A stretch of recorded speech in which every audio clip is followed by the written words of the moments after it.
right, everybody. So the barbarian and the warlock were gonna smash and fade. So we were gonna fade to black. And then the barbarian wanted to describe every horrible detail, despite the lines and veils. So sessions canceled. Welcome back, everyone, to this Defeated by the horny. Yeah. This, I guess, unorthodox episode of the Sessions Canceled podcast. We're gonna put a very, very, very minor content warning, even though we really don't ever do these things, but I figured posterity's sake might help. We're gonna be talking about some slightly difficult things today. Incredible violence. Incredible violence is not difficult. That's easy, right? It's violence is not the question. What is it? Violence is never the answer. Violence is the question. The answer is always yes. See, anytime anybody makes that statement, I just think of the Nickelback song "Sex," because one of the lyrics to the song is sex is always the question and the answer is always yes. Why do I not know that song? What the fuck? It's literally just called Sex. I'm dead. I've listened to a lot of Nickelback music in my day, which I used to. I don't anymore. But yeah. Who are we hanging out with? That fucking How You Remind Me? Oh no, I was with my aunt. Or my dad, my bad. It was with my dad and that song came on. It was very funny. Yes, slight content warning. We're going to be talking about trauma and addiction see the and contents things like of that. these balls. Yeah. Thank you. And you might be wondering, Isaiah, what are you talking about? And the answer is Sarah Morphosis. So damn it. Sarah Morphosis. I don't even know what that is. That's the process of turning a person into a mind flayer. Oh. And the Baldur's Gate trailer, when the guy fell down, his hands exploded and his teeth fell out of his head and he turned into a mind flayer, that's Sarah Morphosis. Good lord, the fucking teeth thing destroyed my that soul. word's hard to say. Ceramorphosis, yeah. Yeah. But yeah. You didn't know that that's what that was called? I feel like I did at some point because I watch a lot of Mr. Rex, but I guess it just sort of slipped my mind. Sure, alright. He talks about mind flayers a lot. But yeah, you might be wondering, Isaiah, what the fuck are you talking about? Why? What? This is not our typical tomfoolery. Yes. The reason basically is we were in session, in Josh's session on Monday, because we had to skip a day for the Ren Fair, where we dressed up as the Shadow Wizard Money Gang. We love casting spells. That's not a joke, by the way. That actually happened. No, we will put that on the Discord, or not the Discord. We'll put that in a Twitter post, X post, whatever the fuck you want to call it. No, hashtag it's not X. Never bombs. call it X. We'll never call it such a thing. We're gonna post it on Twitter. Hashtag legalize nuclear bombs. Yes. So session Monday, our characters were discussing with a former adversary who we've all come to love and bully, Rebellion or Icarus, the super tsundere tiefling. I'm amazed that you remembered what his not tiefling name is. How could I? Like, you made it real easy to remember. He literally lost his wings. He did, although that's actually not what gave me the idea, but true. No, probably not, but it is very funny. I wanted him to, he hadn't said it, but in my head I was like, what happened to your powers? And he was like, I can't. When he said I can't fly anywhere, I was like, yes. Our characters were talking to this character Rebellion, and when we were sort of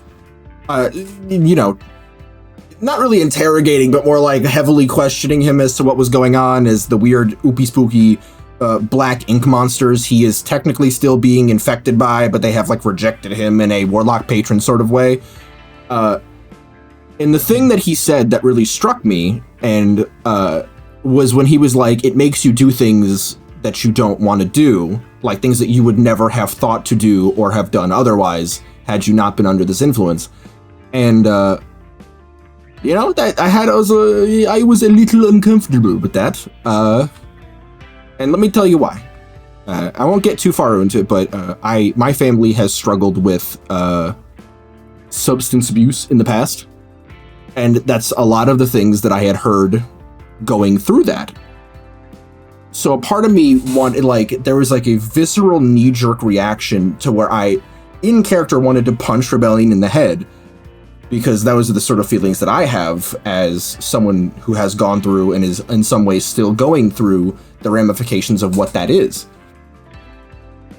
And for like about like 5 or so minutes, I really did contemplate being like, hey, can we just pause? I need to take a break. I'm not feeling comfortable. But I didn't do that.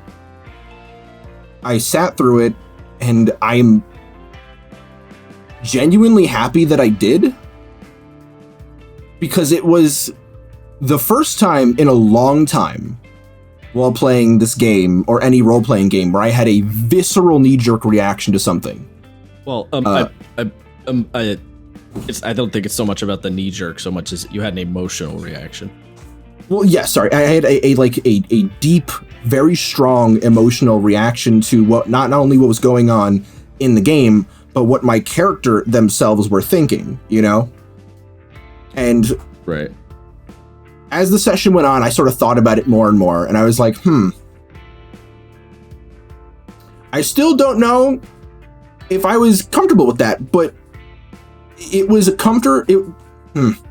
It was comfort in the same way that you're uncomfortable watching a really like unsettling or uncomfortable scene in a horror movie, you know? Mm-hmm. Like you have that thing where at any point you can hit the pause button, but you don't want to, you know? You just kind of want to keep seeing where it goes. You're sort of dipping your toe deeper and deeper into the water, and you know, I guess in theory hoping you don't fucking in, but yeah, no. Hoping it's not deeper than you thought.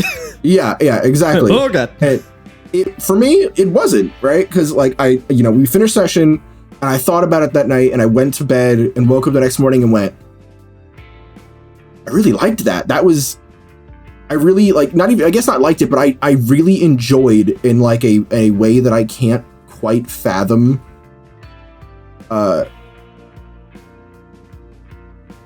Being uncomfortable like that in a way that I hadn't before. You know?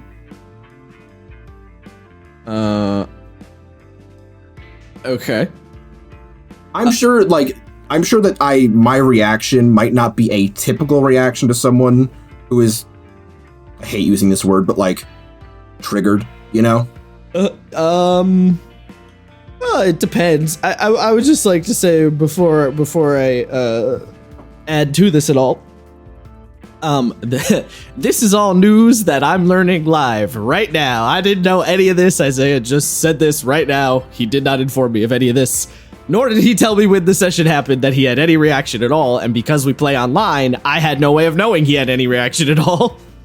No, true. No facial cues, no vocal, nothing. Like, no way for me to know. So this is all like completely out of left field. And I was not intending for the statement to really like mean anything. It was a very literal statement about like how I have established that the dredge work in setting, you know, like in universe, which is that like it's not mind control. It's like they're just very persuasive. It's heavy suggestion, yeah. Yeah, like the idea is they just like talk you into it real well because it just seems like a good idea at the time kind of thing. And yeah, it was just intended to be a statement to sort of reinforce their like vileness. Because, you know, not that we need to get too deep down this rabbit hole, but I'm generally of the opinion that, you know, mind control is evil, but like convincing someone to do it them damn selves with how good of a shit talker you are, that's like even arguably way worse. Yeah, that's fair. And that's kind of part of the reason that I had like, that's where the idea came from, is like, oh, like mind control is very simple and straightforward. I'm just not letting you have any like agency over the situation, as opposed to like suggesting you do an action you might not want to do is like, I'm now also making you slightly culpable for the problem. Yes. Which is like a whole thing. In hindsight, I do actually now genuinely feel bad that I didn't say something, not in a way to be like, hey, this happened, but to like make you feel less on the spot. I actually hadn't thought about that. To be fair, I there's a lot going on in my personal life that I hadn't really. I mean, I'm not particularly bothered by the on the spotness. I'm just saying, if any of my reaction seems unscripted or unplanned or generally not thought about, that's because it actually is. Because this is new information. That's all. I'm just stating that this is new information. Fair enough. So I am responding as such. And yeah, I will be saying, I am saying this sort of to our general audience. This is not a call out. I'm not actually trying to cancel Josh live on Sessions Canceled. Although, the irony would not be lost on me. No, it was just sort of a thing that happened to me, and I didn't really know if I wanted to talk about it as this week's topic. Well, it's funny you've brought it up because it's the idea of player agency and feelings about things that are occurring has become a topic of hot discussion once more because of what came out in Lost Minds of Phandelver. Lost Mind. Did you not hear about the Ceramorphosis thing? I thought that's where this was coming from. Oh, wait, no, I do remember. Yes, we did talk about this. Yeah. Yes, yeah. So, it's kind of it's you actually can, choose whether or not. So I think the intended wording of that is to say, before the game even starts, hey guys, there's a chance that you can lose your character to a horrible mutation, a la being a Mind Flayer. Yeah. I don't think it was intended to be, you're about to transform into a Mind Flayer. You cool with that, Right. Yeah. So the wording of it is a little all over the place. So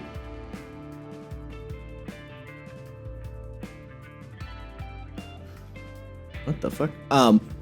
Sorry.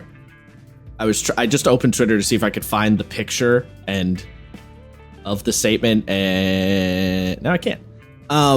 Which is interesting. The wording on it is sort of vague and weird. Or not weird, but it's just sort of yeah, it's kind of vague. There's not a lot to it. I don't know. Do we want to... Perhaps we should couch this until you finish your initial point, because I feel like you did finish your initial point. Yeah, well, so... I will state, just starting off, that this is not going to be a topic on safety tools this week. Perhaps there is a place for that in a later episode. I just was not prepared to have a full-on broad topic debate on safety tools because I'm not against them. I used lines and veils quite a bit in my own game. There are some pretty gruesome things that happen to people and around people in the post-apocalypse that does not really need to be said aloud because of its general, not goodness. Goodness. Yep. There were definitely situations where an female NPC was captured or was going to be captured. A female player also could have been captured, and there were, deep insinuations as to what could have come from being captured by, morally destitute bandits. But it was never anything more than very subtle hinting, enough to make it seem like, oh, this is bad. Do not go with these people, do not go into the white van. But I think there is a level of tactfulness that should be maintained at a table. And often, a big part of horror and, creeping dread is often not what's said, it's what's implied. Mm-hmm. Yeah, it's the don't show the monster because your brain will make up something worse. Exactly. So yes, on average, I do believe in safety tools. I think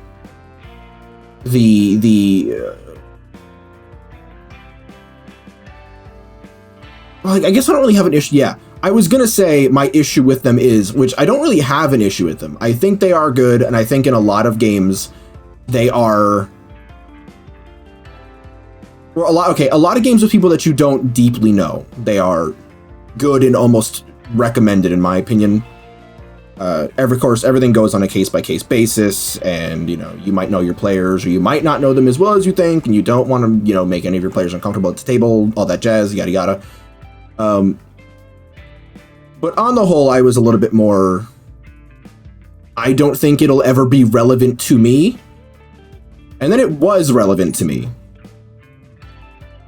And surprise, it was, yeah, literal surprise, bitch. And it was kind of like a weird reality check in a way. Enough for me to say, okay, maybe the Session Zero safety tools talk is a little more necessary than I had previously given it credit for. I'm willing to admit when I'm wrong. And I think I'm not entirely wrong in that I don't think we need like super codified rules. I think Lines and Veils does most of the work, and then any specifics you sort of speak to your players at session 0 and they let you know. And I mean, save for some real fringe cases like, you know, hey guys, we're playing Cyberpunk, and a player's like, hey, I don't want you to talk about guns. And then you have to do the mental gymnastics on how you're going to have a Cyberpunk game without guns. No guns. No shooty bang. Yeah. Or, you know, you're playing 40K without rampant xenophobia. Like, some things you just can't decouple, you know? Jesus Christ. I feel like I'm getting slightly confused though. Where are we going here? Because there's so many jumping off points I could go on here that of things you have said. I mean, do you have sort a of destination? Not really, no. I'm still, in a way, I hate to say coming to grips because that seems so negative, but like, still sort of mulling it over in my head. I don't know. I kind of just was, I'm dropping it on the table and just sort of seeing what piece we pick up and what direction we go in, you know? Well, you know, I mean, yeah, I mean, you said you don't want to go deep down the Lines and Veils rabbit hole, but like, it's a little bit what my brain latched onto. Like, it's not that I don't want to go down. It's not Lines and Veils specifically. Just I didn't want to do a generalized. Here are the safety tools. Don't. Oh yeah, I mean, look, yeah, we're not. I didn't want to do that because I'm not prepared for that, and it's not the time or place for that right now. Bro, I have no fucking interest. If you want to know what the X card and Lines and Veils and all that other crap are, you can look it up. It's all over the goddamn internet. It's very easy to find. Lines and Veils specifically, just to explain, just because that's the one Isaiah brought up. Lines and Veils specifically is just the idea of like, there's a hard line. The term literally is, there's a hard line of please do not ever bring this up. For example, the one people always use, if someone is like ungodly arachnophobic, their hard line is please never mention spiders. Okay. But if someone has like mild arachnophobia, they'll say, okay, well, spiders aren't a line, but you can make spiders a veil, which is to say spiders can be mentioned and be present, but do not focus on them. Like they're just kind of, if it gets really gruesome and spidery, fade to black, or like just don't point the camera, the metaphorical camera at the spiders, stuff like that. Yes, a good example of this is if you're in a cave, you can, it is fine to make reference to large hanging cobwebs, maybe skittering in the dark, but don't be like, and then there's a giant 20-foot spider with 100 Yeah, don't describe how the giant spider crawls up your butthole. For example. But that's Ant-Man's thing, not Spider-Man's thing. True, that is Ant-Man's thing. Yeah, well, so it's funny, because I thought you were getting all of this from the whole Ceramorphosis discussion that's going on with the Lost Mine, God fucking, I hate everything. Lost Mine of Phandelver. There's only one mine, people. It's a singular mine. It's Lost Mine of Phandelver. Anyway, yeah, because that was the thing that I was seeing online. So for those who are not aware, in the newest adventure for 5e that I don't think is quite out yet, but is about to be out or is coming out very soon. It might be out. The pre-release versions might be out. I don't remember specifics. Mind flayers are very present in. It is a continuation of the Lost Mine of Phandelver starter set adventure, and mind flayers are very present. For those who don't know their D&D lore, mind flayers do this thing that's really gross, where they they reproduce via tadpoles, and those tadpoles crawl into a person's brain and then rip your body apart in horrible, gruesome body horror ways and turn you into a mind flayer.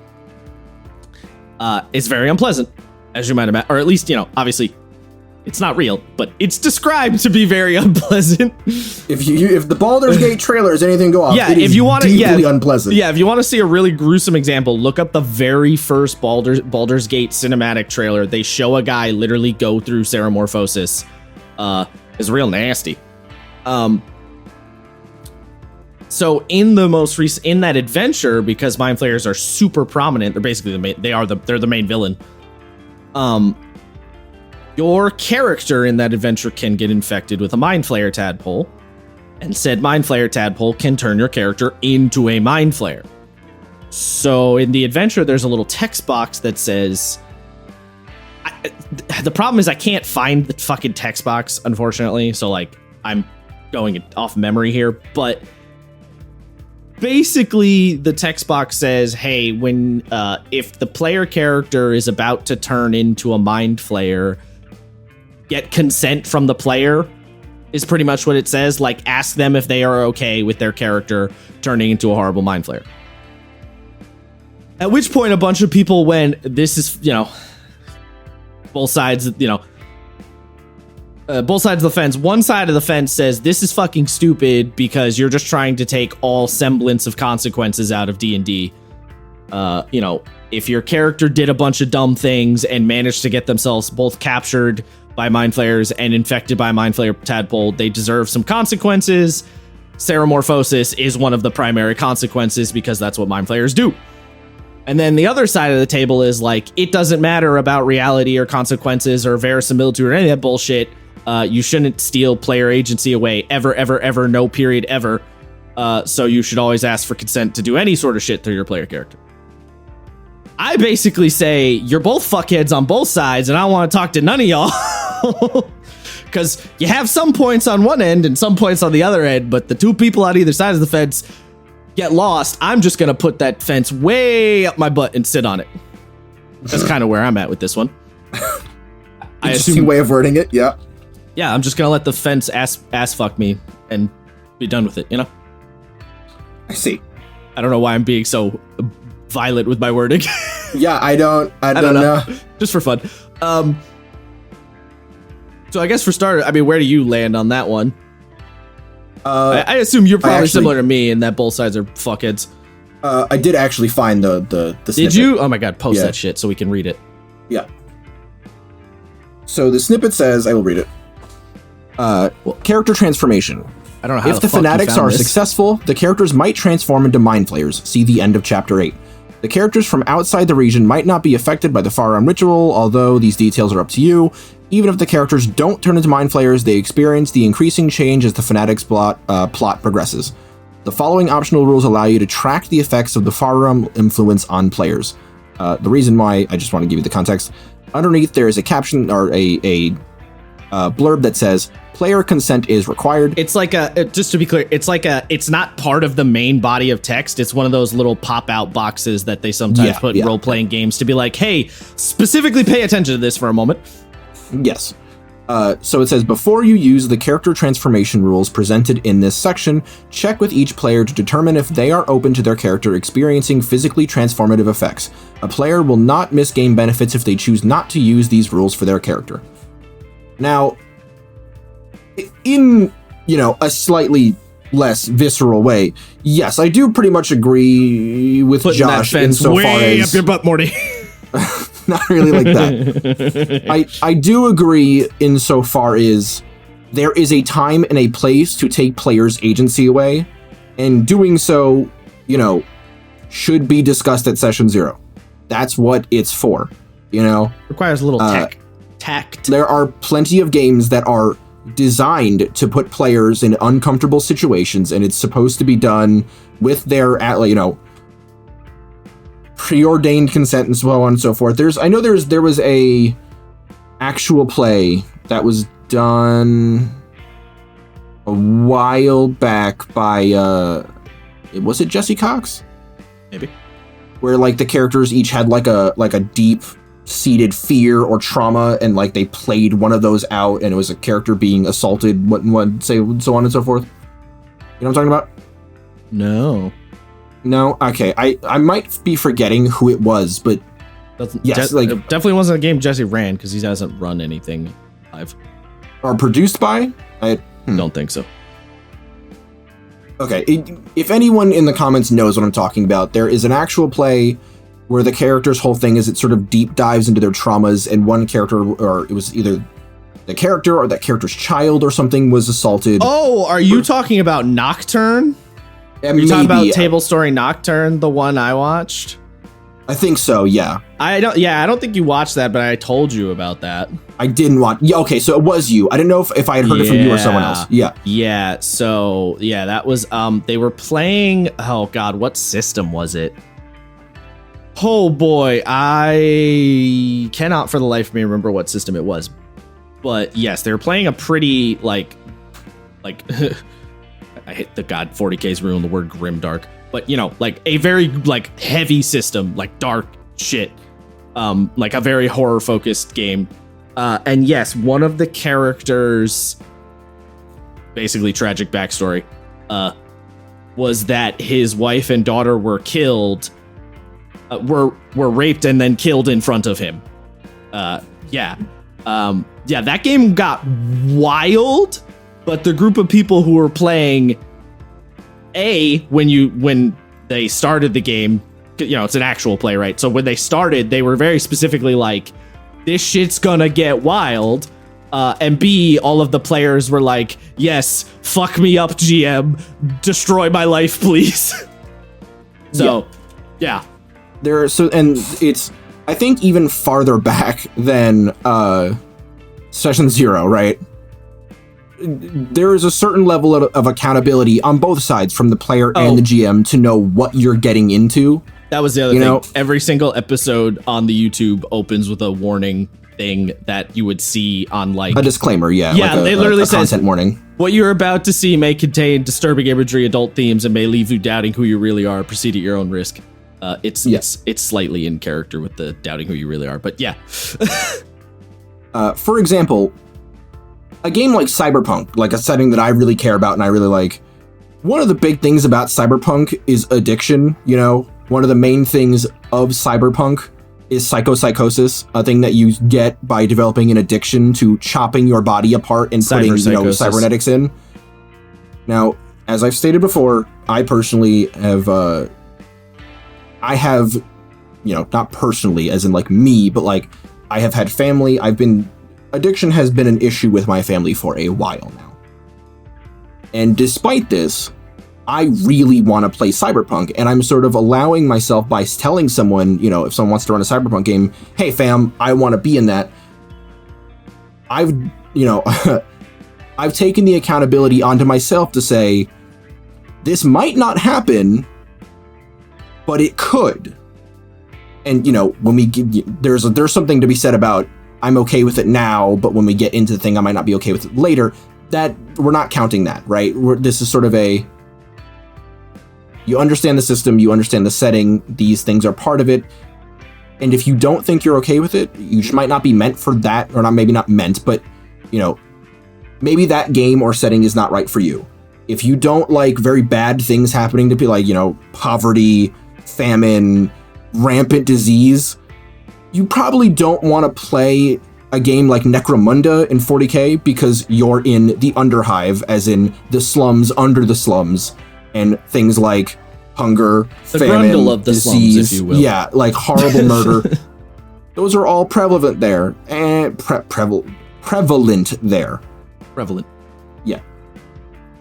Basically what I'm saying is that these things, when they happen, should be a surprise insofar as you didn't know they were going to happen in that moment, but you should you should know insofar as either you were told, it was explained, there was a discussion, you did your research, the DM did their research before it happened. I think my heart goes out to people who, like, a GM just drops some shit a la, 5e horror stories. That shit's fucked. Yeah, I mean, you don't want to intentionally be like, surprise trauma or anything like that. Just in general, I mean, that's just true of like relationships with human beings. Just like generally, you don't want to just be like, boom, trauma, bumping, like. Yeah. But like, yeah, so the thing about this Mind Flayer situation yeah, I think you're right. I think it's supposed to be, it's really short and broad, right? I think what it's trying to get at is basically what you're saying of like, you should talk about this in the beginning and establish that this is a potential thing or at the very least talk about it as it's about to, like, you know, maybe you don't want to spoil that this is going to be a thing, so you wait until you're like, you know, 10 sessions in, and then this potential thing gets closer, and then you mention it. You know, I think that's valid. But yeah, it is kind of worded, the way it's worded does kind of make it sound like, well, if your player just doesn't want to have any consequences, they don't have to. That's what it sounds like. But I do think that's not what they're trying to say. I do think it's also funny because a couple of people pointed out, it's like, oh, well, the reason that they put that little blurb there is because some people don't want to deal with the body horror that's involved with seramorphosis. But it doesn't say anything about the body horror aspect. It's just talking about, like, your character physically transforming in some way. Like, it doesn't say anything of, like, you know, mind flayers do really gruesome shit, or like seramorphosis is brutal. Like, it doesn't say any of that, so I don't really think that's the angle they're getting at either. I think it really is just a case of, like, you know, do you not want your character to grow weird demon horns? Okay, you don't have to grow weird demon horns. You know, like, the funny thing too is, now that I'm reading it, I'm not even sure that this is implying seramorphosis. I don't think your character's literally turning into a mind flayer. I think it's saying that your character's going to get weird, like, transformation effects as side effects from, like, the infection, but you're not literally just going to turn into a mind flayer. Because yes, it doesn't seem to be the case. Yeah, because the thing is like, turning into a mind flayer. Because the first time I saw this, I thought, oh, the reason it's saying this is because turning into a mind flayer means your character's out, right? Like, you don't get that character anymore because there's basically no justification or no way you could reasonably play a mind flayer in D&D. Like, mechanically, it's not supported, but also fictionally, there's no real scenario where a mind flayer is going to hang out with fucking Lord Darkamon the Fighter and Throndir the Ranger and Jimbo the Wizard. Like, it's just not happening, you know? Mm-hmm. So that's what I thought it was, but now it's like, oh, I don't even think it's that. Yeah, it's like, I think it really is just like, your character's gonna get weird powers that would also cause physical effects, like maybe you fucking sprout tentacles out your eyeballs. Do you want the physical effects or not? And, like, that ain't that big of a deal. I mean, I think the other thing too is a lot of people, the one side of the fence that's like, oh, you should never ever take player agency away. It's like, sometimes players actually kind of like that. Like, it's kind of fun sometimes to be like, oh, this wild fucking thing I would never have anticipated happened, and, like, now my character's completely different in a way that I would have never thought to do. Like, sometimes that's fun. It can be interesting, you know, in the same way that people are always like, oh, you know, it's always a rough time when you kill a player. It's like, well, no, because some players are me, and when their character dies, they just go, all right, anyway, time for Jimbo the Third to come up. Like, you know, like, sometimes players are okay with crazy shit happening to their character, like, unprompted. Also, and if you might say to me, no, Josh, that's a ridiculous statement. Why would anyone think that? Chris Perkins agrees with me, so lick my balls. Yes, not to sound so combative, but yes, there is a time and a place. The reason I mean, I'm joking, but the reason I say that is because Chris Perkins literally said in that video, that, like, DM advice video that they put up recently, he literally said, he was like, sometimes players will get excited when their character dies and something crazy happens because it means they could, like, do a new thing. So I'm just saying, I'm not totally out of left field. No, yeah, I am agreeing. I'm just, yeah, we're not using this to be combative in any way. Combative's fun. Okay, I'm not trying to be combative. I'll fight you all. Square up. Fair enough. But yes, I do generally agree insofar as I think there is a time and a place for, you know, things to happen that the players either do not control or maybe we're not privy to. But I think, and I'm not going to use the word common sense, they're pretty, like, ethically simple, you know? Like, well, maybe a character, you know, if a character's got, like, a little sibling that they care about, maybe don't describe in brutal detail how that sibling had their skull caved in with a combat boot, you know? Yeah, I mean, again, pretty general, don't be a dickhead kind of shit. Right. Yeah. And again, a lot of this stuff comes down to, you know, the session 0 conversation is like establishing things, but I do think something else that I feel like is talked about less, or I don't know, I just feel like I come across it less. Like the session 0 stuff's all well and good, but there is also a degree of just like you should have the willing and trustingness within each other as a group to just like, this is hard. Okay, this is tricky if you're playing with strangers who you don't know, you know, or you've established a new group that you're getting to know or something like that. This time's to get tricky, but there should also be this trust of just being able to say something in the moment and being like, hey, yo, cut that shit out. You know, like if the GM starts describing how, you know, the character's little brother is getting their head caved in with a hammer, then the player should feel comfortable enough to be like, all right, reel it in there, bud, take a pause. We don't need all that. You know, like you should feel comfortable to jump up and be like, not necessarily literally, but maybe literally jump up and be like, all right, no. Like cease and desist. Yes. I think that is something I do agree with. You know, that's a huge part of it that I don't feel like is talked about a lot. Like just a general like sometimes, because you're gonna cross the line by accident, a la like I just did, not knowing on Monday, right? Like I crossed the line by, or not a, whatever you want to call it. I go as far as to say I don't think you crossed the line at all. You didn't know what I mean? I didn't make it clear. Right. A thing happened. I didn't know I did anything. The point is, I didn't know I did anything. But if you had verbally said something while it was going on, I wouldn't have told you to like shut up, sit down, right? Like I would have been like, oh, okay. Didn't realize, you know what I mean? Because this is the problem. No amount of session 0 discussion is gonna save you 100%.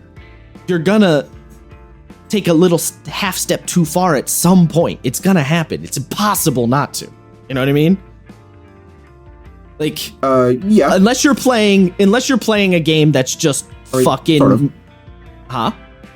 Well, I was like, you know, yes, I think, like, unless you're playing a game that's Mickey Mouse's Playhouse, you're gonna cross a line a little bit. You know what I mean? And you probably won't realize it. I kind of got caught up in the way you worded it. Yes, you know, people are not 100% privy to all the things that go on in each other's lives privately or what have you. Right. Or so actually, the chances that something happens that just someone wasn't aware of because someone else didn't make it known and it affected them in a visceral or, you know, deep way, you're not always going to be privy to that information. It is an unfortunate just thing. And here's another layer to it.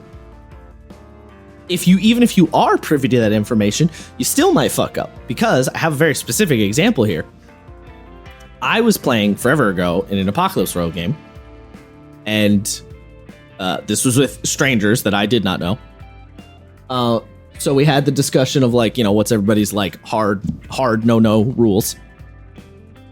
And I had said, I was like, well, I don't really have any like, you know, super hard rules. I'm pretty willing to get like fucking buck wild crazy when it comes to tabletop shit. Like I'll go into the berserk levels of dark and be fine. But I did say, I was like, generally though, I like to lean back on the like abusing and or killing animals shtick, you know, like I would prefer it if we don't have to kill a bunch of like guard dogs for like, you know, the trope of like, oh, you break into the place and there's a bunch of guard dogs you have to fight. Like I'd rather not kill a bunch of random mastiffs or some shit, you know, guarding the noble's house. I don't really love doing a ton of like animal encounters like randomly out in the forest and shit. Like I don't like doing that too much. Even shit with like an owlbear, I'm like, no, but the owlbear's cuddly. You know, so I was like, but like even that's, it's not like the kind of thing where it's like, oh, if we fight some wolves, I'm gonna lose my shit. I'm just saying like, don't lean into it. You know what I mean? Don't make it a whole thing.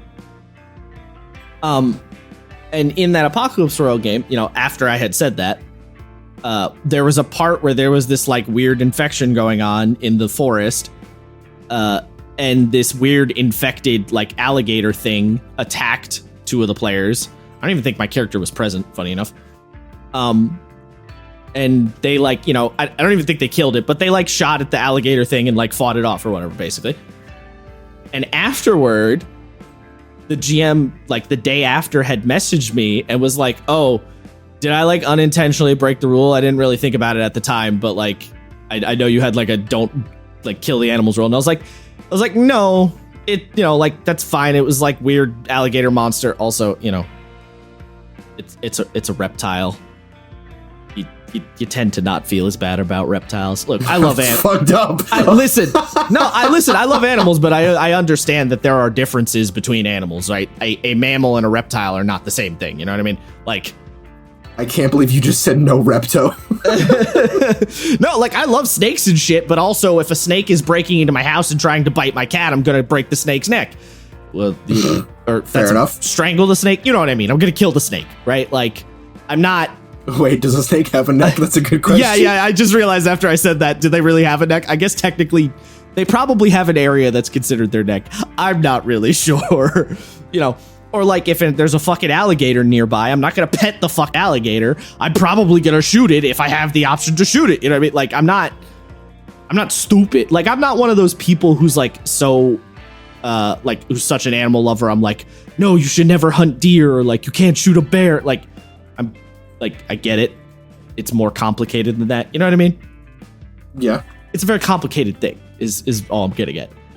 So point being, I had established the rule, and the GM had basically sort of unintentionally stepped over a rule I had kind of already told him. Now, I said it was fine, but like, I could have very easily said it wasn't fine. You know what I mean? Like, it could have been a situation where I was like, nah, that's fucked up, bro. Alligators are my favorite animal or some shit, you know what I mean?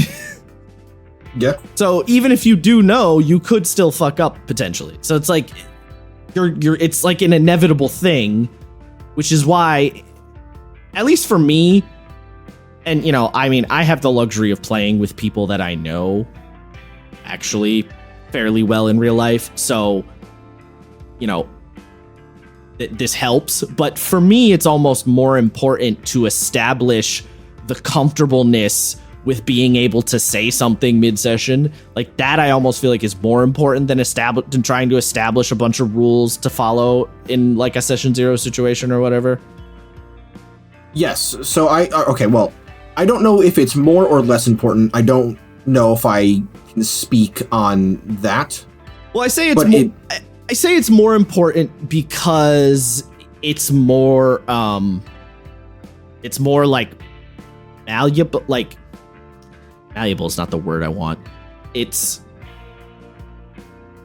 if you have a good general level of trust in the group and in each, you know, with each other, you can respond to issues on the fly more easily, and being able to respond on the fly, I think, is more useful than trying to establish a bunch of strict guidelines from the beginning. You know what I mean?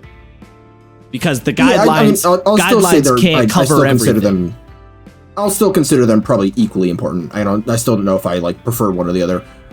This is a new thing for me, so I'm not really sure. I've not stress tested this enough, I don't think. I mean, fair. Yeah, sure. Which is not to say I haven't had my fair share of like personal tragic backstory. It's just this one is the most recent. Yeah, I don't know. I'm sort of, and if it seems like I'm sort of being wishy-washy, if you've listened to this point, it's mainly because I'm still trying to figure it out as I go. You know, something I have learned in my soon-to-be 26 years of life is that people are contradictory, you know? So, you know, I could be like, oh yeah, like I'm totally fine with, say, you know, when I say assault, I mean like someone, in this sense, when I say assault, I mean someone like getting their ass beat in the street. Like, let's say, Jimbo the hobo in the town square of Baldur's Gate is getting like brutalized by some of the what are they called? The hand or something like that? The Flaming Fist. The Flaming Fist, yeah. I can see, you know, that wouldn't bother me so much. I'd go, oh, that sucks, and my character might step in, but it wouldn't be something where I'd want to, or I would feel the need to shy away from. But you know, maybe I'm in a certain mood a certain day, and I'm just like, you know what? Not today. Not today, Satan. Not in the mood for this. I think it is important because shit happens to people on the daily, right? Your lives are constantly happening. So I do agree with Josh insofar as it is important to establish the comfort at the table to speak up about things. And I guess that is sort of what the X card is there for, right? It's you going, hey, pause real quick, you know? But yeah, it's the... Yes, that is technically what the X card is doing. I don't personally love a lot of the implementation and how it's described to be used and how people often use, like, I got a lot of beef with the X card specifically, which is why, for me, the idea of table trust, that's kind of why I say it supersedes the X card, because it's more, it's like, it's that thing where, all right, this is going to sound like a weird tangent, but there's a come back around to the point thing here. It's that thing where in a corporate environment, in like a corporate job, right? They will ask you, like, let's say they'll do a survey for like how we've done this month, or like, or if you do a job interview at a very franchisey corporate-y place, right? They have these like pre-canned questions to try and get like a specific targeted bit of information out to, like, you know, get a, not necessarily a specific answer, but like to try and drive home a specific point so that they have sort of data points so that they can compare you to other like candidates for employment, right? Yada, yada, that whole thing. You know what I'm talking about, right? You know what I'm getting at here? But like, I think so. Yeah. It's like typical HR. Yeah, like you go to the job interview and they have these pre-canned questions that they ask every person. And the reason they do these pre-canned questions is because then they can sort of plot your answers on like a data point graph relative to the other candidates type of situation, right? But because they're so pre-canned and so clearly you could tell they're pre-written because of just how they're phrased, you know, you know that the manager is not asking you this question organically. It's obvious. They come across as like weird, corpo, stale, fucking goofy like talk. And it doesn't feel natural or comfortable because it's fucking, it's corpo talk. Like, I don't know how else to put it. That's what it is. You know what I mean? It's corpo talk, right? As opposed to coming into the job interview and the manager of like some small restaurant, and they just talk to you normally, and they might ask you a question or two that they ask everyone, but it's not pre-written down, so they don't ask it the same way every time. They're just trying to be like, you know, how do you deal with this thing or that thing or whatever? Have you ever done this or that? But it's very natural. And by doing that, you, as the person getting interviewed, you're a lot more comfortable. And so you're probably going to answer a lot better than you would with the corpo questions, because you have this like comfortable, oh, okay, we're hanging out, we're chatting. Like, it's more human, right? The X card, to me, feels like the corpo method to deal with this problem. Whereas just having trust between you and your players feels like the more human way to deal with the problem.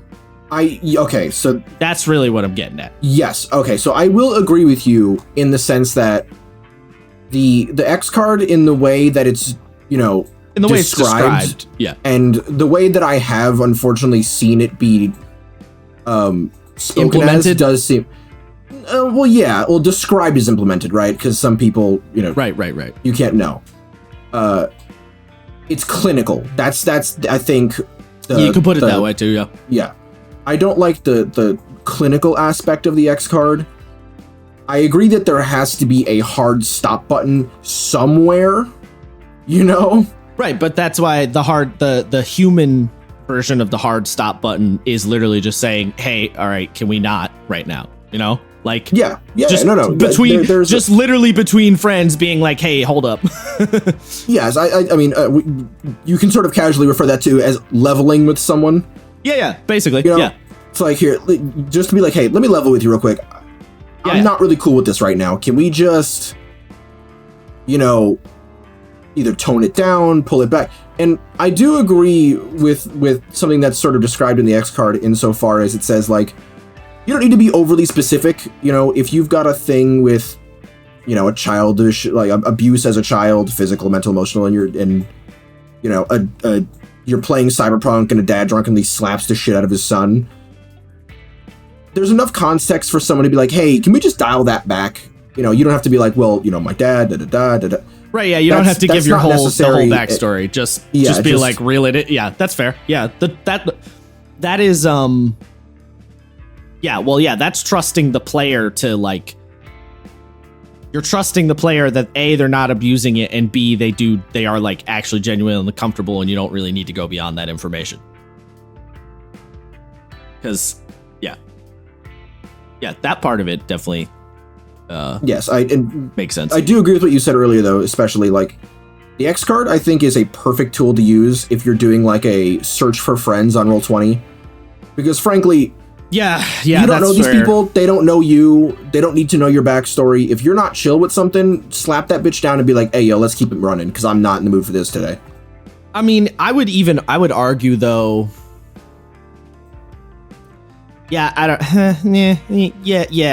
like, yeah, for sure, random pickup games, it's more of a thing. I still, like, because the original write-up of the X card, the way it's described is there's a card on the table that literally has a big fucking X on it, and if you're uncomfortable, you tap it, and that's it. That's end of discussion.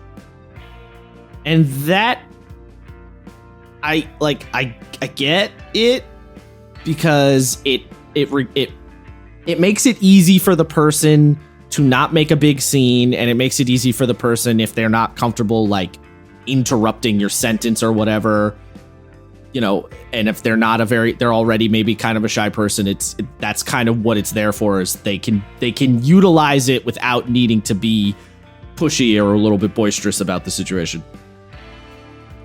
But at the same time, if I'm, like, talking about, the drunk dad beating his son, and then someone just taps the big fucking card on the table, like, that still feels like, that feels weird, I don't necessarily. It feels clinical. Yeah, and it feels clinical, and also maybe a little punitive. Yes, I can totally understand feeling like,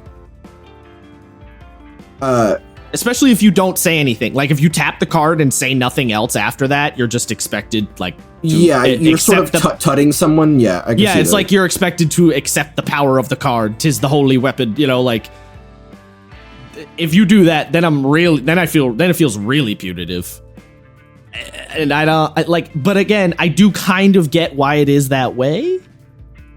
So I don't really I'm going around in circles here. I don't really have an answer to this situation. I don't think there's a good one. I'm going to be real. Yeah. But I think, much like everything, and it depends. Like, yeah, humans are there's messy. a lot of shit that goes into it, and any of our listeners who are feeling particularly up in arms about the conversation we're having right now, first of all, literally don't be. Like, I think it's fine. Yeah. No, I just, like, Avi, this goes without saying, we're two idiots on the internet having an opinion. Like, there's no reason to get Whoa. Dudes having opinions? Whoa. I don't know about all that. Yeah. Two idiots on the internet just having opinions about things. One of them is going through, probably, if you're having an issue with this, what you've gone through at some point. And just sort of waxing lyrical about it, Yes. And I'm a straight white male, which means you don't have to listen to any of my opinions anyway. You could just pretend I'm not saying anything. I am arguably none of those, and so listen to Isaiah. Whatever he says. I still think, even I've agreed openly with Josh on a few things. Disagreed with him openly on a few things. It be that way sometimes, Yeah. But yes, my kind of point there is the somewhat clinical feel of the X card method.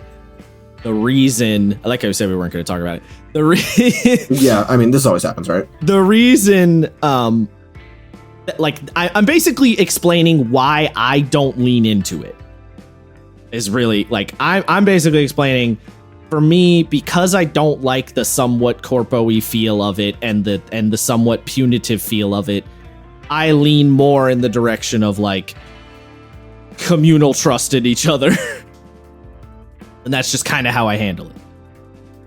And even if you are dealing with a game of a pickup game with people you don't know, which I have done, by the way, side note, I have a lot of experience with that. I have played with many groups of people I do not know. I've done full campaigns with people I do not know. I've done one shots with people I do not know. I've actually done that quite a bit. So I'm not talking out of my ass. I do have experience with that scenario. Same. Even in that scenario, I still generally lean more into the trying to establish like just a general table trust. That's what I try to do. I will, if a player asks, if I were playing a pickup game with a player and they're like, can I use the X card? I'll be like, sure, if you really, really want, but I would prefer you just tell me what the thing is that you would potentially use the X card for. And also, just tell me to shut the fuck up if you want me to shut the fuck up. And I would prefer that you just do that. And I'm giving you permission to do that. But if their response is, I'm too shy to like shout, like speak up like that, I'll be like, okay, fine. Then, we'll card it. If that is like, if you're really dead set on, like, fine.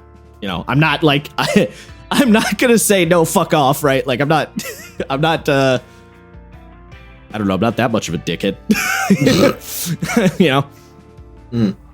But yeah, that's kind of how I handle it generally. And then lines and veils I think are fine, because lines and veils are basically do rely on that communal trust aspect, I think, basically by default, Yes, because there is an intrinsic, like, I as the GM or as a player know that there are certain things that I probably shouldn't be graphic about.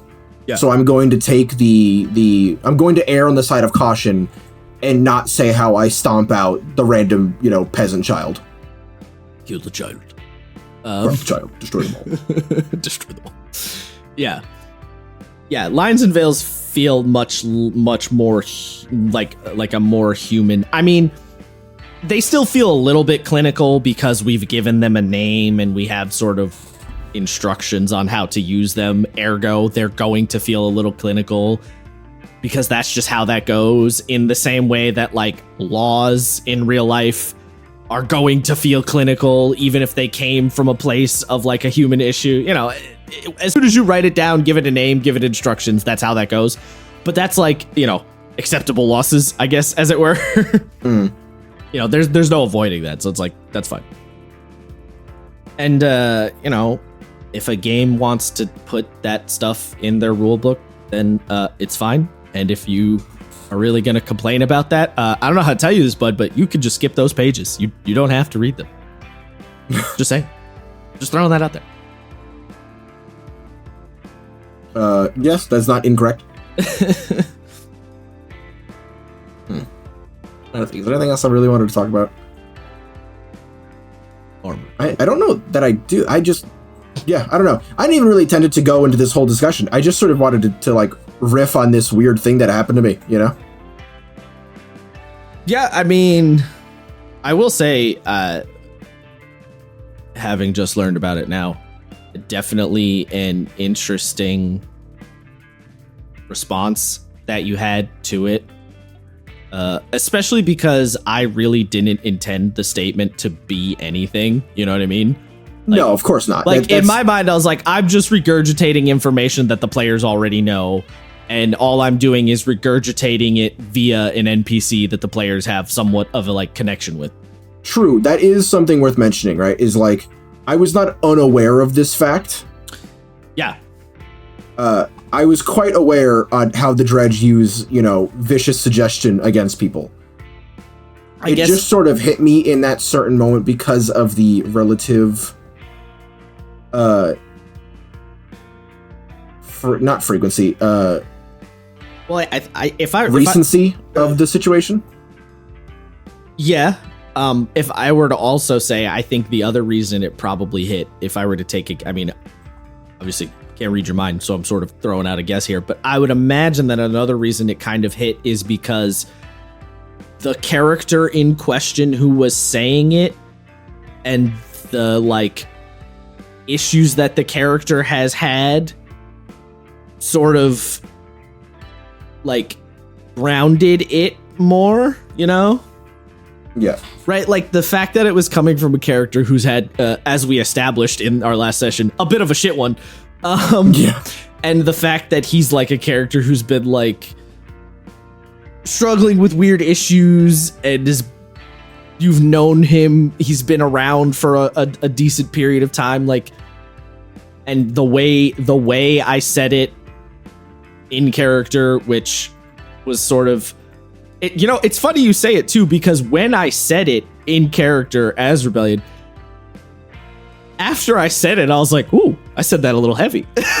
Like, I did have a thought in the back of my head. I was like, I said that a little heavy. I put a little weight on that. Maybe, ooh, that was a little much. It definitely hit heavy. And that's what I mean. Like, even I realized it coming, like, it's weird, right? This is one of those weird things because these are make-believe characters in a make-believe land that 5 people are make-believing with each other about. So the fact that the same bit of information coming from this make-believe character I conjured up out of my ass hits differently because of the make-believe character and the context around them. That's very weird. Like, that's a weird thing to think, you know what I mean?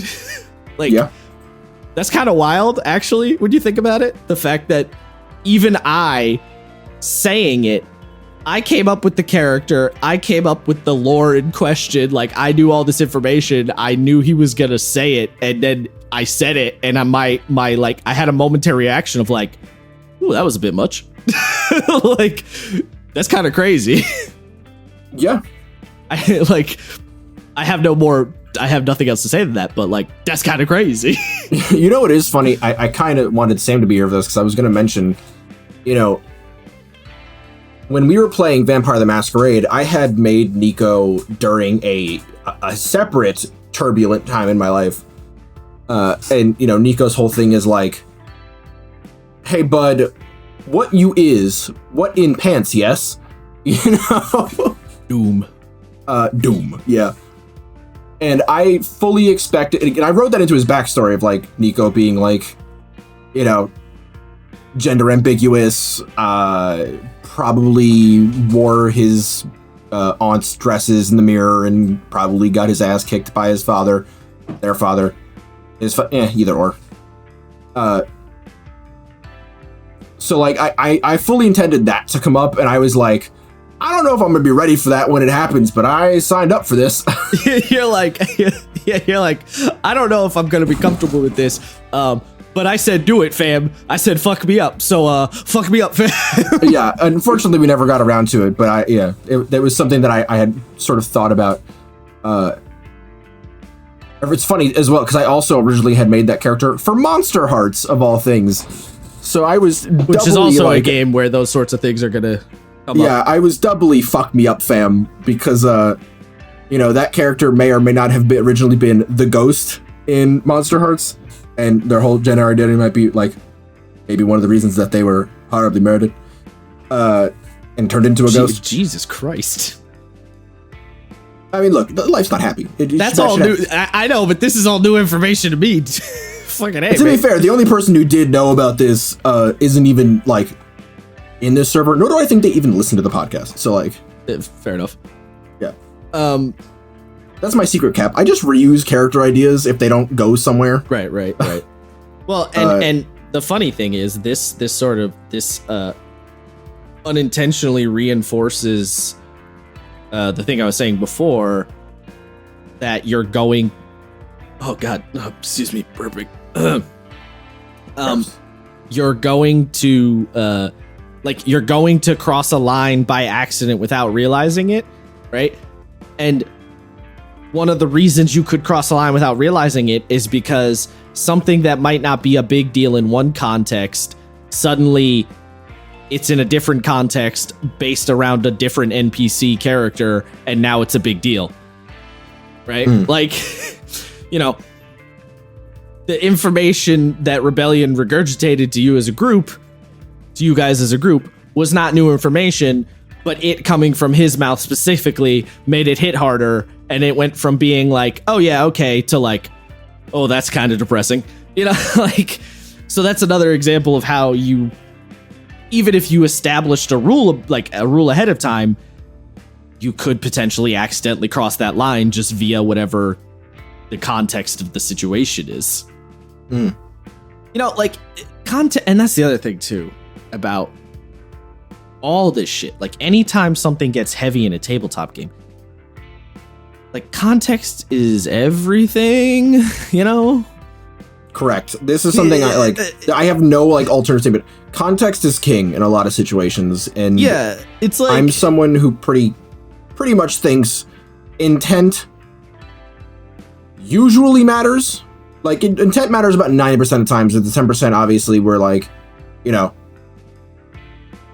I didn't mean to hit that person with the car. I wasn't paying attention. It doesn't matter. You hit somebody with the car. That person is very, very seriously hurt, you know? Yeah, That's what intent doesn't really matter. That person is still hurt. There's a big-ass hospital bill to pay, assuming that person survived. This is not one of those things, right? yeah, But for the most part, it's not one of those things. If you say something and you mean genuinely nothing malicious out of it, you know, understand that it was... I'm not even going to call it a lapse. It was just an accident, you know? well, It wasn't like a mistake. It wasn't something that someone should be held accountable for necessarily. I mean, they could be, but I don't think it's necessary. It happens. Mistakes happen. It is what it is. It's unfortunate, but it is what it is. well, and even the intent part is like a whole other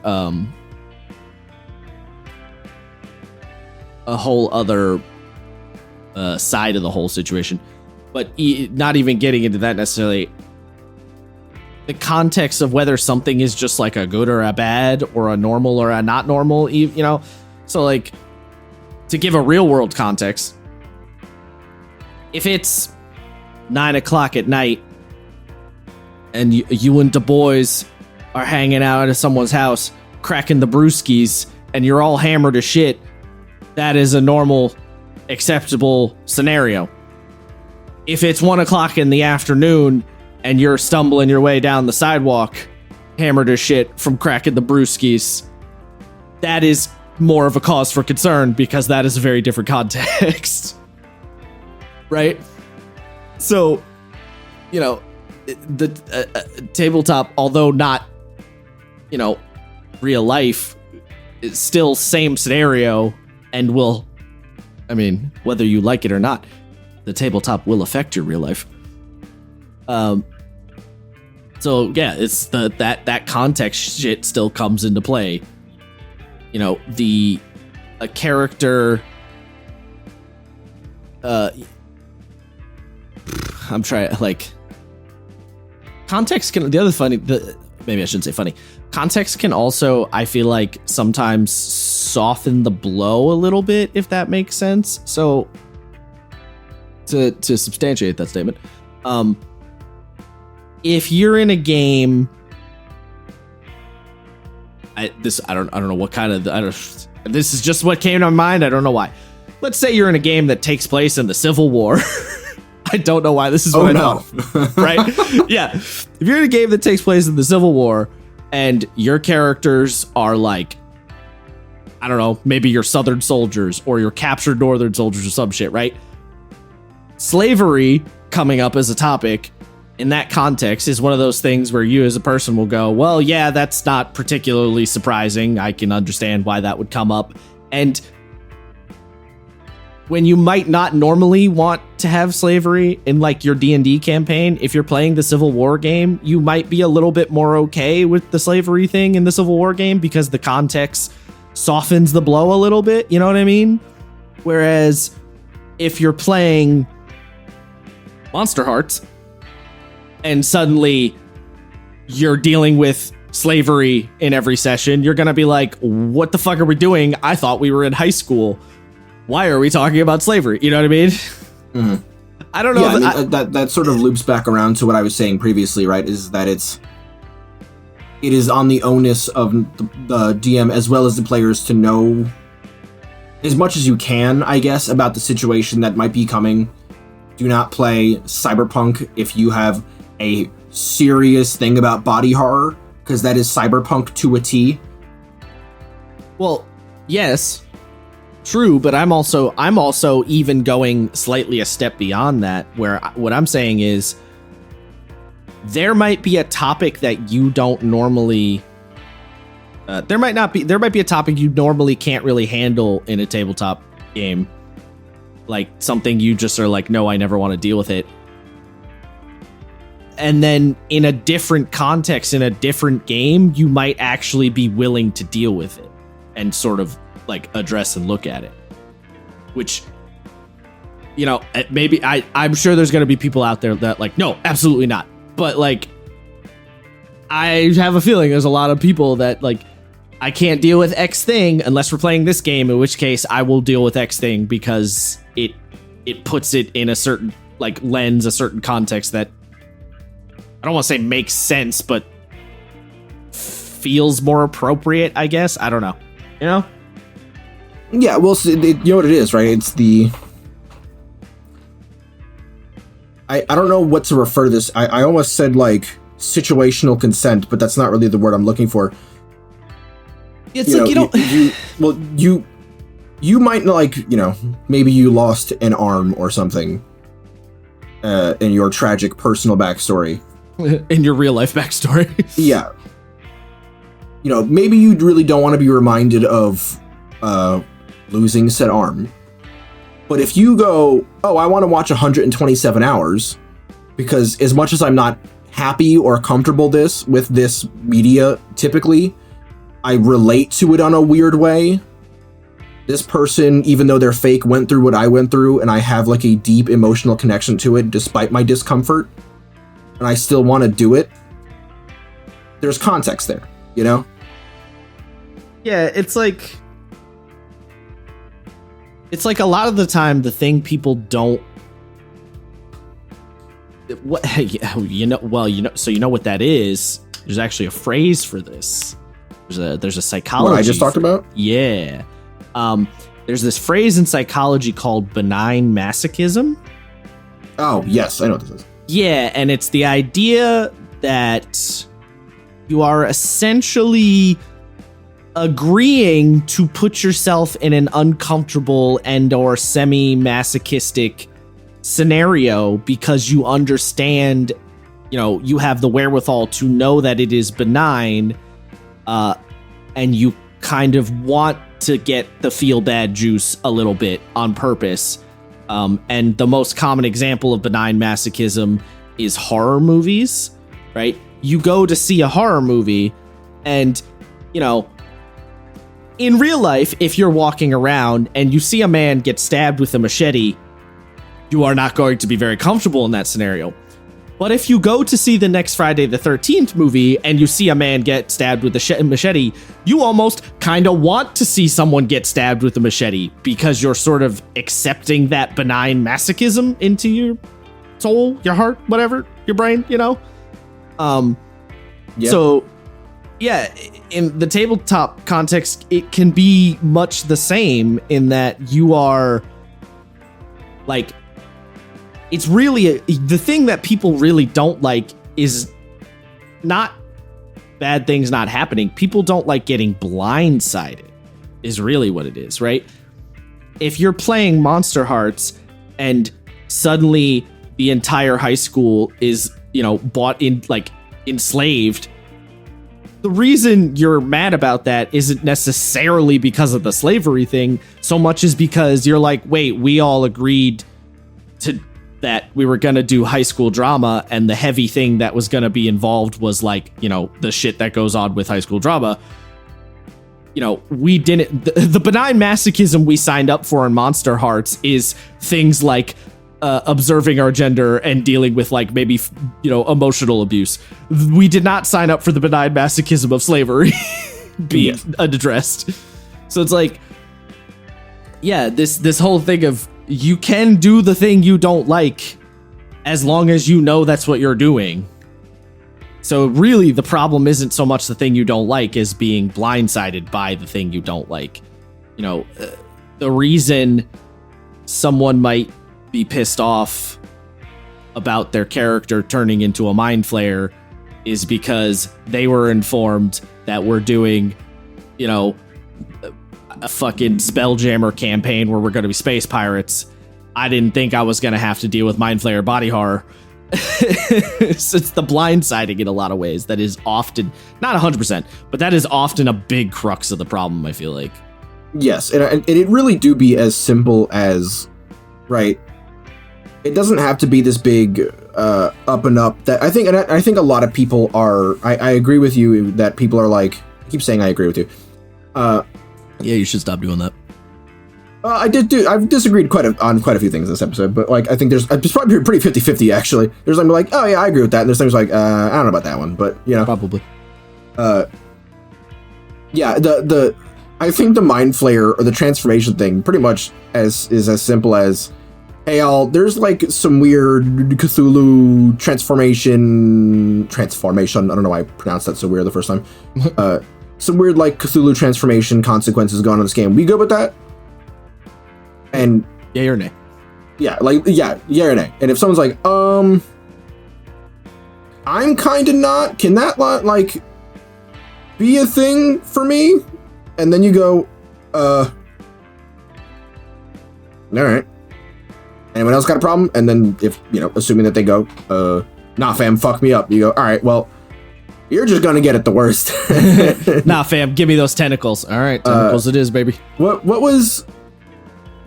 It was Josh, you were in the game. Oh no, it was literally Curse of Strahd, right? Where like Sam didn't really feel bad horribly murdering Claw or Barrick because you were like, nah, fuck me up, fam. Yeah.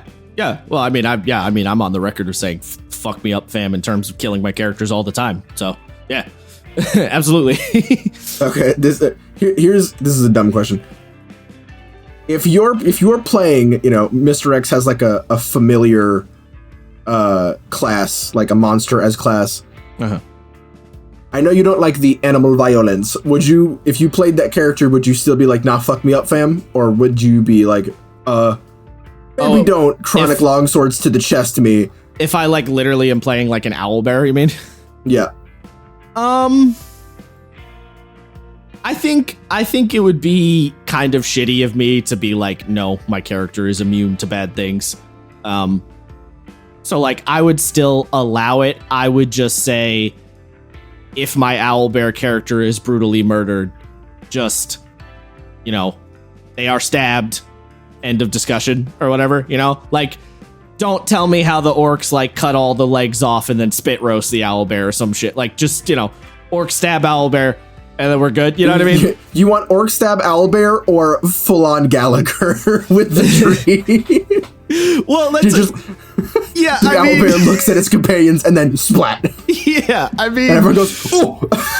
Yeah, like for sure. If I'm playing like, you know, a warg, right? I would prefer we not like gruesomely murder the warg, but like obviously the character dying is on the table. Because consequences. So I'll be like, yeah, you know, they die. And then that's kind of, yeah, just like don't be brutal about it is really all it is. Fair enough. I was just kind of curious for, I guess, well, because morbid curiosity's sake. Well, because, you know, I mean, I don't know. Fucking, I don't know. Hate me, internet, I guess. I don't know. Whatever. And like, maybe some people will be like, oh, you only feel this way because you've never had trauma.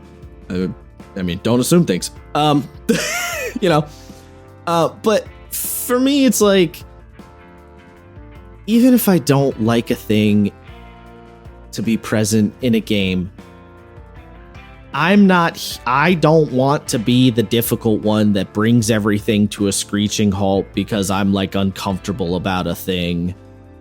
I just like, I am trying to be as little difficulty as possible. I'm not trying to create any problems, you know? So, you know, we're playing Curse of Strahd and I say I would prefer we not do a lot of animal murdering, and then it's like, well, there's a lot of like random wolves attacking you in Curse of Strahd. I'm gonna be like, okay, you know, yeah, that's fair. Like, all right, I'll deal, and just, you know. Can you at least make them weird shadow hounds? Don't make them arf when I slash them. Like, well, right. So that's the line, right? Like, okay, so we're killing the wolves. Don't tell me how the wolf arfs and cries out in pain. You know, like, I don't need that descriptor. But I'm not gonna be so difficult and be like, take all wolves out of the game. You know what I mean?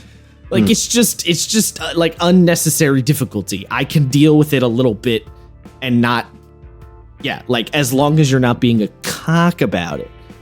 You know, and also, if a thing does happen and it really, like, you actually get, like, genuinely triggered, and I mean, like, the legitimate use of the word, you know, deal with it in the moment. GM says sorry, you know, whatever. And then, you know, as long as you don't do it again, you're probably okay. You know? Yeah, look, people make mistakes. If you do it again, you're a piece of shit at that point. Yeah, I mean, like, if you... If I say don't make the wolves arf, and then you specifically go and download a soundbite of, like, a wolf dying in real life, and then play that every time, you're a piece of shit. Yes. That's a brutally specific example, but, you know. Yes, that is a very brutally specific example. That would be some sociopath behavior. Correct. Yeah. Yeah, I don't know. I just don't like to. I'm not trying to create it. Like, I'm not trying to be difficult. Yeah, you know what's interesting? Going back to this card, I that feels pretty much about what the point of that was, but again, it doesn't. Point of what? The X card. To, like, not be difficult, to just be like, hey, pop up, and then move on. But it's just, right, again, yes, I do agree with you that it's just not how it feels. Yeah, I do think, yes, part of it is supposed to be the not making a big scene aspect, for sure. Yeah, it doesn't, I don't know, it doesn't quite hit right. I don't know. I mean... Again, I have to keep saying this for posterity. It's like, we don't hate the X card, there's a clinicalness to it that I don't agree. Like, it just doesn't sit right with me. I mean, I won't say I hate it, but I will say I don't use it. You know, like, yes, true. I do not either. I do not actively use it, but I've already stated a plethora of explanations as to why I don't. So I feel like I justified my point. But again, I'm a straight white male, so you can disregard everything I say anyway. It's fine. Fair enough. Also, again, I am not those things, but I have actually had situations where I've had players be like, "Hey, I'm not cool with that," you know, and it's my players. I mean, I can't speak for them in totality. I don't know exactly what they're thinking, but there have been situations where if I'm going down a particular thought process of, for example, like, a character's family member being brutally murdered, they have been like, hey, I'm gonna be real sad, and, like, not in a good way, if this character gets, like, brutally murdered. And it's not even that they die, it's like I kill them specifically to get a reaction out of someone. Someone being like, hey, I'm not that chill with that, you know? Especially if they're like a character who's specifically described as a younger character. I mean, yeah, if you're going out of the way to get a, like, negative reaction, it's definitely, that's, ooh, boy, I don't know. Yeah. Now, thankfully, I was not going to kill the character in question, but they were in, like, This is the peek behind the veil. They were in peril. They were never actually in that much trouble. I was just sort of doing a song and dance to like increase the tensions. But someone being like, "Hey man, it really wouldn't be cool if like you killing them like that. That's kind of fucked." You know, I can be like, "Fair enough. I understand what you're saying. Trust me, everything will be all right in the end." And you just sort of go with there. Have talks. Talk to your players. I think hashtag Matt Mercer. Speak with your players. Do it constantly. Do it all the time. Check in with your players every now and again. I mean, that's basically exactly what I said, right? Of the building the trust at the table. Yes. Another way you could phrase that is talk to your players. Right? Yeah. That's really what it is. Is like talk to your players, do it on a consistent basis. You know. And it doesn't have to even be heavy conversations. Like, I very literally mean talk to your players in like a casual sense too. You know, ask them what video game they've been playing this week. Like, yeah, like because that's how you build. That's how you get that. That's how you build that kind of trust stuff. Is having the also casual conversation. Yes, Brett can attest to this. Brett, feel free to put a little voice thing here at this point. I've had just talks with Brett where I was like, what would your character think about this situation? What would he do in this situation? Would he be okay with this situation? Would you be okay with this situation? Some of them, like, literally had no bearing on the game. They wouldn't actually happen. It was just me sort of asking questions, partially because I just kind of want to know. Like, I'm just curious about someone's thought process on this, you know, make-believe human that they've put a lot of time and effort thinking about and thinking as. But also, like, it sort of helps you test the waters for things. Yeah. Yep. It's yeah, well, and you know,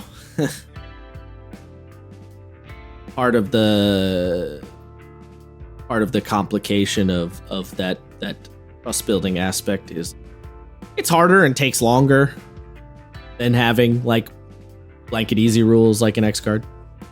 Yes, so, that is for sure. Yeah. You know, there might be that might be another reason some people are like, it'd be easier if we just did this. It's like, well, you know. Look, they're not incorrect. It is literally just simpler to be like, hey, nah, chief, and then you go, well, you know, not literally say, but you know, tap the card and be like, nah.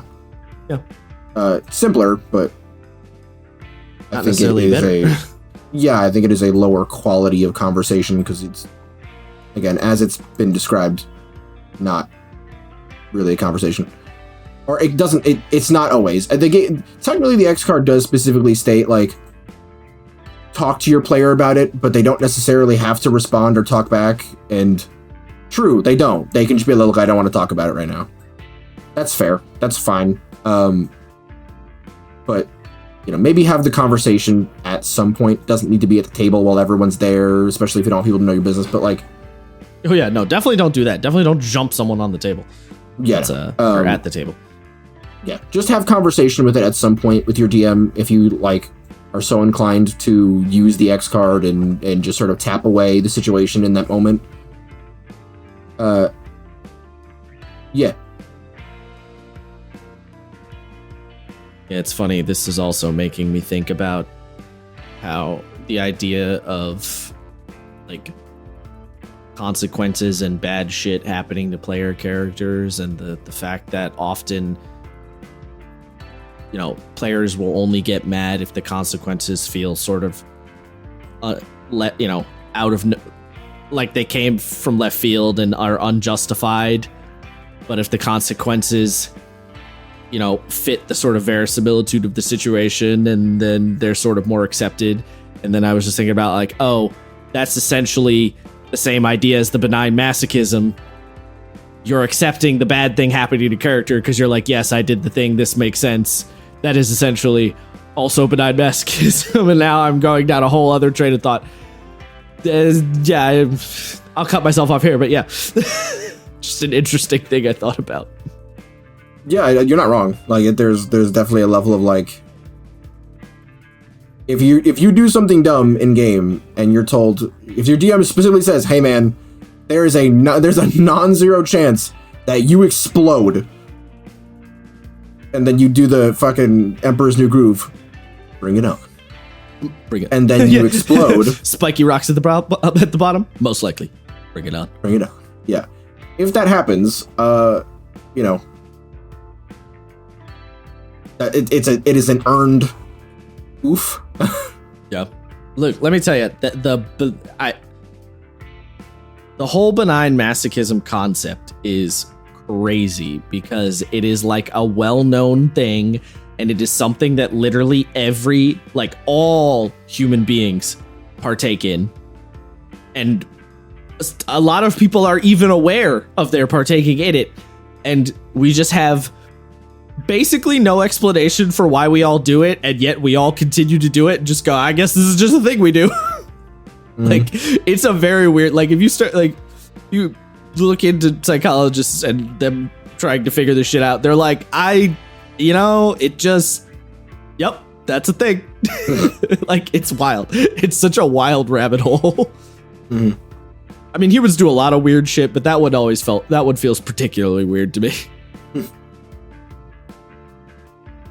But yeah, I think that's pretty much all I wanted to talk about. Just this weird thing that happened to me on Monday that I don't want to say that I wasn't okay with, but something that like did definitely it was a roller coaster ride. Yeah, I was certainly uncomfortable. A part of me wanted to speak up about it, but my own morbid curiosity as to why I was feeling the way I was, and you know, there's the obvious answer of it's a recent thing going on in your life that you are having a visceral reaction to because it is, you know, relevant. Something that you're dealing with.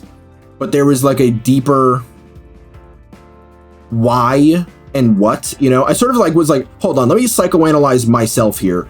And I'm not recommending that everyone, like, this is like, no, whenever you're uncomfortable, just don't be uncomfortable. Just let it happen.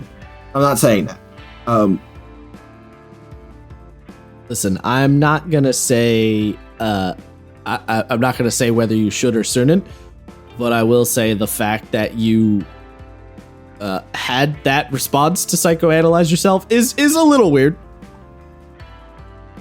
Yeah, I mean, I've had situations where I don't know, how deep do I want to get about this? I mean, you don't have to like add to the statement I made. I'm just saying it is a little bit funny that you did that. Well, like, so I'm like kind of inquisitive to a fault.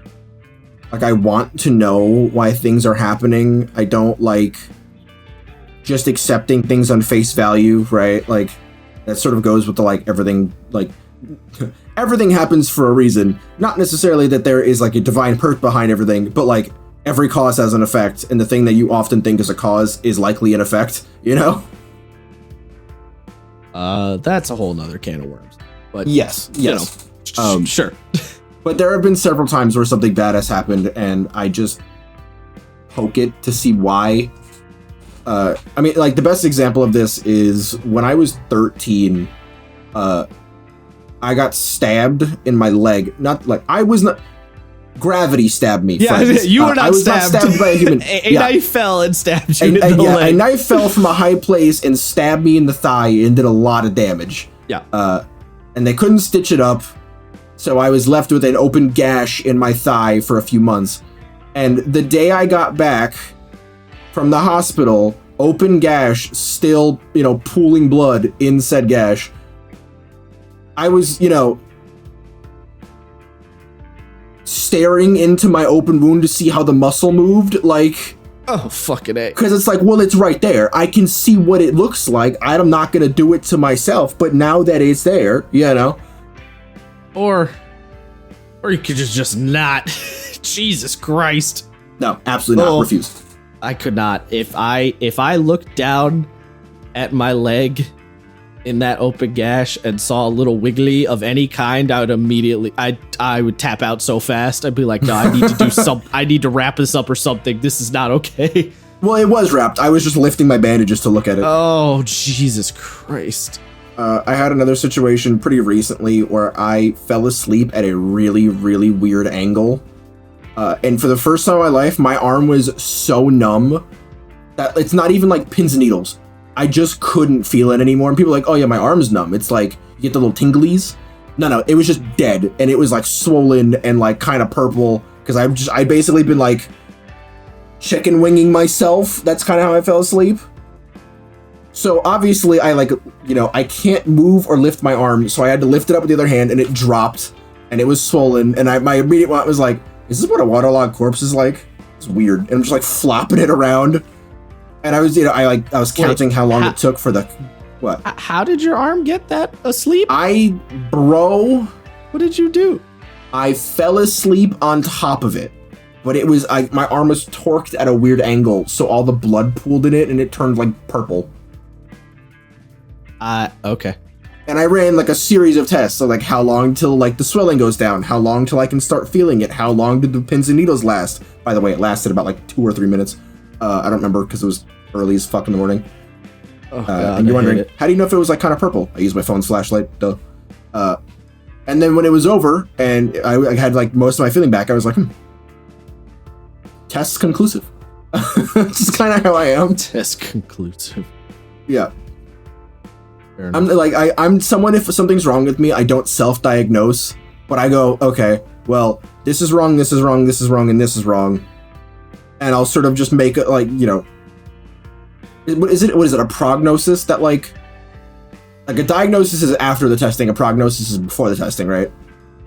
Sure, that sounds right. Yeah.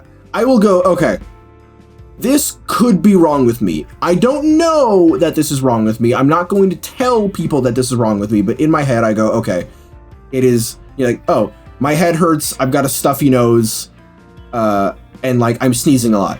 I go, okay, either I have a cold, I've got like a sinus infection, or I have really bad allergies.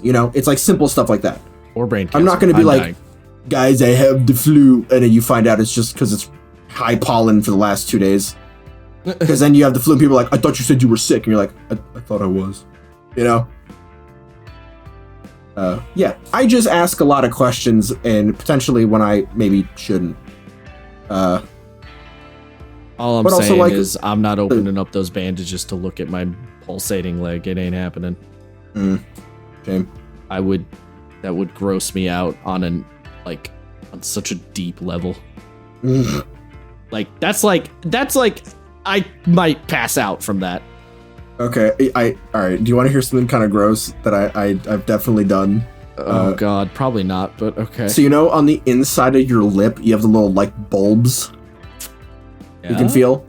When I was younger, I was like 12. I was like, I wonder what those are. So I sort of chewed through my lip to get to it. Oh, fuck. And I found out when you bite one of those things out, it bleeds a lot. Oh. And you can't talk because the canker sore swells to a ridiculous amount. And then underneath that is just muscle. Yeah, that's what. And you might say, Isaiah, that's what would be underneath that, dumbass. Yes. Yeah, and you're going, Isaiah, didn't that really hurt? Yeah, the whole way. But I was way too curious not to.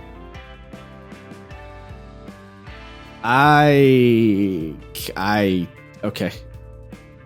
All right, we're not gonna go any deeper on that one. Jesus Christ, sir. What? Holy fuck. You ever do like some simple self-dissection at the age of like 12? No, not at all. Jesus Christ. We should end this before you say anything else that's gonna make people listening vomit. Do I have anything else? No, please, no, I'm actually telling you to stop. I am X-carding you right now. Oh no, you're X-carding me. Yes, I am. No. Fucking A. Okay, all right, no, this is not me. But you know when you have to do like the dissection in biology class? Yeah. I was all over that. Of course you were. People were like gagging and like having to look away, and I was like, scalpel, sutures, forceps, rag, Jesus Christ. The only thing I really remember from dissection in biology class is the frog me and my friend had was pregnant. Ooh, that would have been interesting as fuck. Yeah, she had a lot of extra fat deposits everywhere. Yeah. I don't know if this is okay to say. No, if you don't know, don't say it. If you don't know, don't say it. Don't. We didn't do frogs. We did pigs. Oh. Like. Yeah. But they're so big. Baby pigs. Oh. Oh, fucking A's. All right. No, I'm dumb. No, I'm so serious. You actually have to stop now. Jesus Okay, Christ. all right. I'm stopping. This is live example of what we've been talking about. Oh my God. Yes, fair enough. Okay, we'll stop talking about it. Gee. Fucking closes out. Holy shit. All right. Do you want to tell them, the nice people, where they can find us? Oh, I forgot to say subscribe at the beginning again, so do it now. Oh my God. Subscribe or follow on whatever you're listening on. Do the thing, Julie. Julie, do the thing. Oh my goodness. Oh my God. I can't. I'm fucking done. All right. Fuck. Yeah, I hope you guys maybe glean something off this other than our aggressive and passive aggressive rantings about, I don't know, Isaiah's childhood trauma, I guess, and maybe how Isaiah's dealing with his own childhood trauma.